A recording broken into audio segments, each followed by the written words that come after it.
Do we really need to know what we're writing about? An account of a spirited debate about whether a writer is better served by subconscious expression or self-knowledge.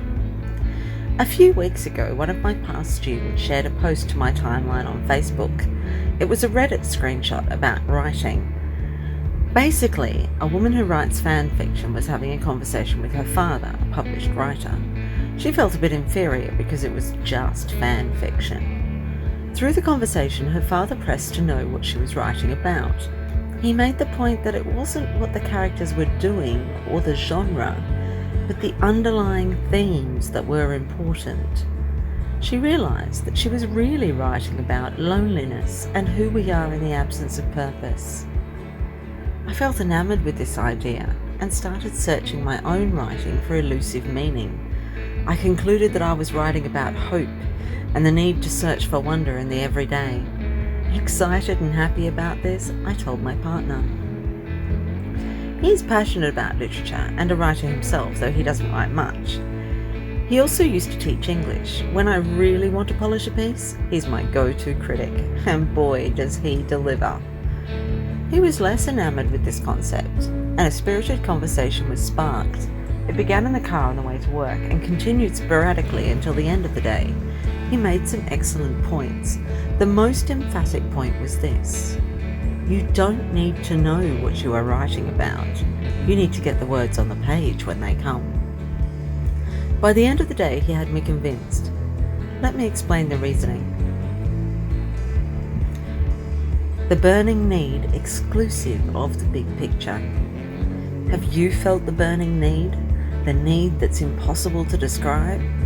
For me, it's different almost every time, but every time it's the same.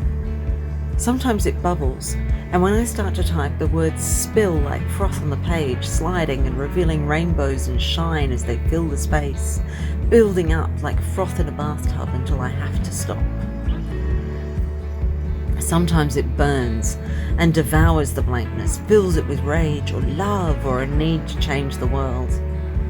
Sometimes it dances like light from my eyes to the page and skips its way through verse and prose. Other times, my fingers itch, and the only scratch is to grasp a pencil, not a pen. Not hover above the keys, but scratch the itch with graphite, scrawling across white paper and revealing secrets and dispelling lies. Every time, the only way to feel the earth under my feet again, to sigh and rest, is to get those words out. Out with prose, out with verse, out with a rant, just out. Sweet, sweet release with the rapture of language remaining as proof on the page. I guess this is why I have a whole filing drawer full of random paragraphs and pages waiting to be born into proper story, waiting for me to find the inspiration that first exposed the words and carried them to the paper.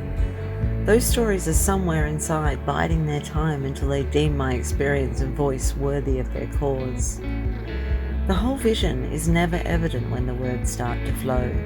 They take me on a journey to the overall meaning of the piece. The art and the brief. One distinction that was heavily discussed and agreed upon was the difference between the art and the brief. Sometimes we write for purpose, like essays as part of our education. At university, you get a brief and you write to it. Does anyone care after it's been marked and graded? It's nicely written, but it's essentially historical garbage. How much postgraduate writing sits gathering dust after it's served its purpose, let alone undergraduate writing which isn't even left standing to gather the dust? This brings to mind an essay that I wrote for my education degree about integrating the social sciences. I was, and still am to an extent, wholly against this integration as it was implemented in my home state. I had to write an essay, and I knew they wanted us to express the virtues of the approach. I put it off until the night before. There was nothing motivating me to write it except the grades, and I knew that disagreeing would gain me nothing. In 6 hours, I completed research and banged out 3,500 words extolling the virtues of integrating history, geography and civics.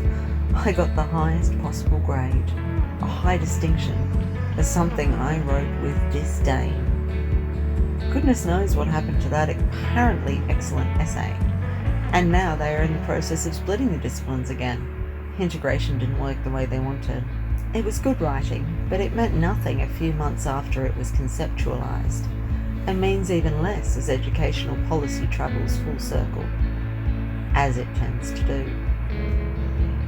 When we write to a brief, it impacts on the meaning, if not the expression, and that arguably renders it non-art in most cases. The problem with writing is that it's a construct that functions as a part of ordinary life. This confuses the art in a way that painting and drawing and composing music is rarely muddied. Perhaps the only comparison in our digital age is the blurred line between the functional photographer and the artist. Or is photography a science? If you can manipulate with technology, you can muddy the line between functional entertainment and art. But that's another discussion. The subconscious and a need to share potentially universal themes. The subconscious, universal themes, and the human condition are the product of art, not brief. Let me clarify. Sometimes they are not mutually exclusive. That is the exception rather than the rule. When writing as a response to inspiration, the work is more likely to qualify as art, whatever that means. How much of this writing is subconscious, and how much is deliberate? My partner's argument is that most work that qualifies as art contains more subconscious input than deliberate. He believes that when writers need to get something out of their head, you get the universally good writing that shares insight into the human condition. When Van Gogh painted, he didn't know he was creating masterpieces. He burned some of his paintings because they did not meet his expectations. As his mental health deteriorated, he continued to paint but had no faith in their quality. The art that we celebrate came from somewhere that is unlikely to be deliberate, given his own sense of failure. Bob Dylan wrote his songs because he needed to, not because he wanted to define the 1960s. Now he has nothing to say about it. It meant something to others, and that's what made it significant. There are numerous interviews where he refuses to discuss the content of his work because it's over for him.